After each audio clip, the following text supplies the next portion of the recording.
Welcome back into the Sports Source. This segment brought to you by Scrambled Jake's Breakfast Company, voted Knoxville's best breakfast. Basically, that's a yearly event. They're voted Knoxville's best breakfast because they are. They are located in Rocky Hill, combining country classics with modern twists, all featuring farm-fresh foods from around the area. It's just, if you haven't had it, it's really good. And if you need a spot for a banquet or party or business meeting, call them about renting out their facility in the evening. They close about 2, 3 o'clock in the afternoon every day, but they have a special menu that you can take advantage of for their evenings if you rent out the facility, and it is a nice, cozy, warm kind of lodge type feel. Really, really nice place. Scrambled Jake's Breakfast Company, scrambledjakes.com to learn more about them. Go out and see them in Rocky Hill, right there off North Shore. All right, let's welcome in the next two members of our panel. And I've never sat you, I don't think I've sat you two guys beside each other like that. So for NASCAR fans, we're joined by Sterling Marlin. We've got former Vol Sterling Hinton, former Vol Marlon Walls. Gentlemen, thanks for being here today. I appreciate it. Glad to be here. Hey, and by the way, I forgot, but I started to say thanks for being here on Father's Day. I always want to start the show. Maybe I would have ended it, but let's do it in the middle of the show. Happy Father's Day to all the fathers out there, including mine, for watching today. We appreciate it, and we hope you have a great, great Father's Day. Okay. And now let me rain on it. Let's put up the 10 worst heartbreak teams of the last century, in my view, and we'll let these guys, everybody's going to do their own top 3 ranking.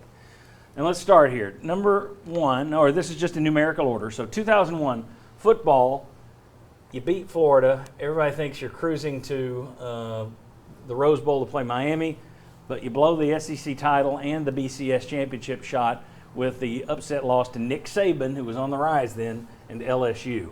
2006, basketball, Bruce Pearl's first team. He got the surprise number 2 seed, and then you're upset by a 10 seed, Wichita State, in the second round. 2008, it's the first number 1 team in basketball here at Tennessee, but they declined down the end. They don't make it past the Sweet 16, losing to Louisville. 2010, Marlon Walls.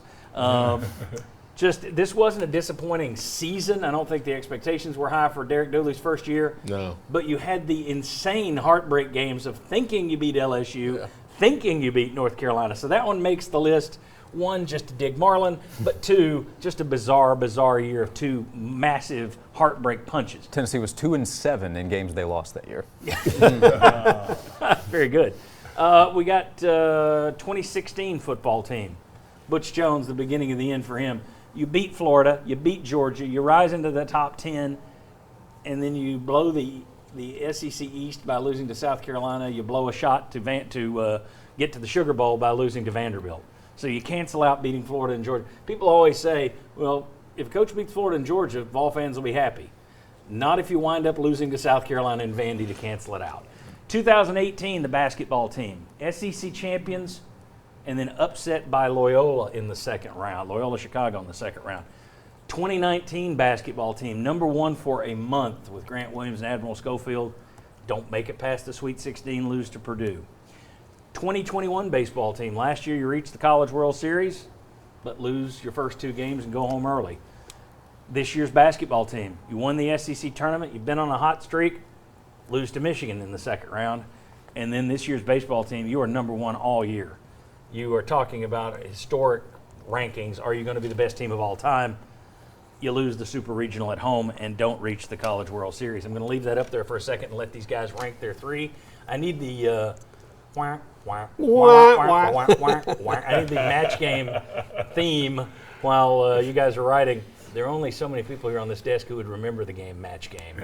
I mean the original Gene Rayburn, not that Alec Baldwin stuff they threw out a couple years ago. All right, has everybody got their 3?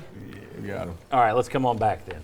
I want to let everybody do their own little ranking here.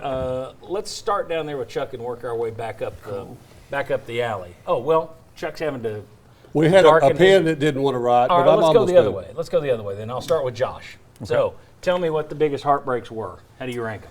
So number 1 for me, I go with the sport that matters the most to the fan base and the spot that Tennessee was in, going for another SEC championship in 2001 with the chance to win a national championship. And I would have picked Miami. That is a team that had NFL players along that defensive line, Albert and John Henderson and Will Overstreet, and just a ton of talent all over the place. So you take your shot in the national championship game, plus being on that stage. So that's, I think, an obvious reason for number 1. 2019, That was a number one team in basketball. It was also a team that was beloved, and you were saying goodbye when they lost in heartbreaking fashion to Purdue. And then maybe it's prisoner of the moment, but this has been quite a ride. And it was a team that, out of all these teams we've talked about, this was the one that was the favorite to win the national championship. So I'll go this year's baseball team. That's my exact list. I agree completely with that. And the Miami thing, I'm like you. I don't think Tennessee would have beaten them. But I didn't think Tennessee would beat Miami in football in 1986, and I didn't think Tennessee would beat Miami in football in 2003. When that was hit him in the mouth. Hit him in the mouth, baby. Hit him in the mouth. Our first season, for those who saw us that first year, Sterling was there that day, and hit him in the mouth was said 400 times. By God, they hit him in the mouth. So who knows? If you get into that game, Play the game. Anything can Force some happen. turnovers, you never know. All right, let's go to Sterling. What are when did Tennessee get hit in the mouth? Well, this one is partially my fault. The 2001 football season, I was competing in the quarterback challenge at the SEC game that week, and I choked and lost to Tommy Hodson by throwing the ball too hard and hitting the ceiling, not through the goalpost. So that one wasn't the Peyton Manning curse; it was the Sterling That Hinton was curse. Sterling Henry curse. And we were a better Another team than 16. Another 16. The original, not the digital. Digital is better than analog. Long story. Anyway, 2018 SEC beat basketball champs. I thought we were poised for a Final Four run that year. And Loyola did. And Loyola made it to the Final Four. And I think we got preyed on against. Yeah, that's right. And then the 2016 football team. The unfortunate thing with that team was the injuries. Let's not forget the injuries. And unfortunately, Coach Jones will never be honored for the coaching job he did by having those 35 injuries and starters and third teamers playing and still put those wins together. But when you have someone on your team who's considered a leader and quits in the middle of the game, and then unfortunately you take a loss to Vandy, it gets deflatable. So I'm going, those are mine right there. All right, very good. Marlon Walls, who was a member, it's on there. All right, where are you going? What are your three biggest heartbreaks? All right, so I've got to go 2001, the loss in the, was it LSU? Yeah. That was a heartbreaker, man. I was a Tennessee kid watching Tennessee football. That's one I never forget. I think if we win that football game, it changes the trajectory of Tennessee history in the 2000s, which we had some really good teams, but I think we would have won that one. I think we take off. 2010, obviously, man, I was a part of those teams. The debacle that happened at LSU with Dooley calling a play who's never called a defensive play in his life that entire season. And then you got Coach Wilcox calling another play, so you got two different groups coming on the field that screwed us. Then UNC, obviously, man, we're Music City Bowl. It's in the state of Tennessee, and that curse is still going on. We got to change that at some point. And then the last one I've got is 2016. Again, a fan. I think if we win the South Carolina game, sky's the limit. Then you turn around and lose to Vanderbilt. That left a sour taste in everybody's mouth about Butch Jones, and that kind of started that downward trajectory. Oh, yeah. The snowball took off. Exactly. And I can't go without leaving this one off. 09, my freshman year in Tuscaloosa, we missed 3 field goals. We kind of started the Nick Saban era. They go on to win the national championship versus Texas that year. I think we had a chance to maybe even set Saban back a little bit. That was Terrence Cody. I think Mount Terrence Cody. Mount got Cody. 2 of those. Mount Cody. Yeah, That's I never heartbreak forget. loss that goes on Yeah, there. never Should have let forget. Marlon do his personal 3 along. Chuck, go through your heartbreak seasons. Well, I had What a do you little got? bit of a pen malfunction, so it's kind of bleary, like my eyes over some of this. But I'll start at the bottom. The 01 football.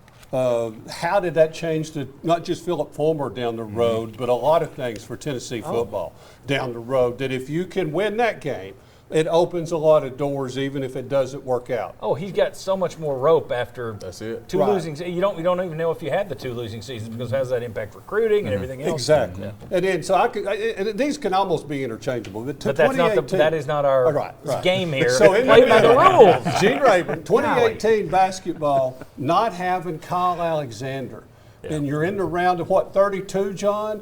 What does Loyola Marymount go on and do? Well, it's Loyola Chicago, Loyola but still. Chicago. All right, It's Loyola one of the Chicago. Loyolas. Still Loyola. And it's the most recent, and it's going to hurt for the longest, I think, for now, because you're number one for so long, and you can't even get to the biggest stage. That's what kind of stings about it. All right, so your number one is baseball, Baseball. from this year. Everybody else went with the 01 football team. Okay. Well, did this year's baseball? You had it. It's only 2. Yeah. Football guys didn't have this year's baseball team. I did not know. Football guys. That's all you focused on. Well, you you it's got just, some basketball in there. I'm excited that our baseball team is in the conversation, man. That's it. That's it. That's the beautiful thing. But see, not having the baseball on the list would get the buzzer in the match game. It would get Chuck thrown off the set. In fact, let's do that now. We're going to be back to talk about the. Actually, I'm keeping you, Chase. I think you're here. Right. Next one. We're going to talk a little SEC football next. Tennessee picked for second in the East. What do they have to do to actually live up to that expectation? Come on back on the Sports Source.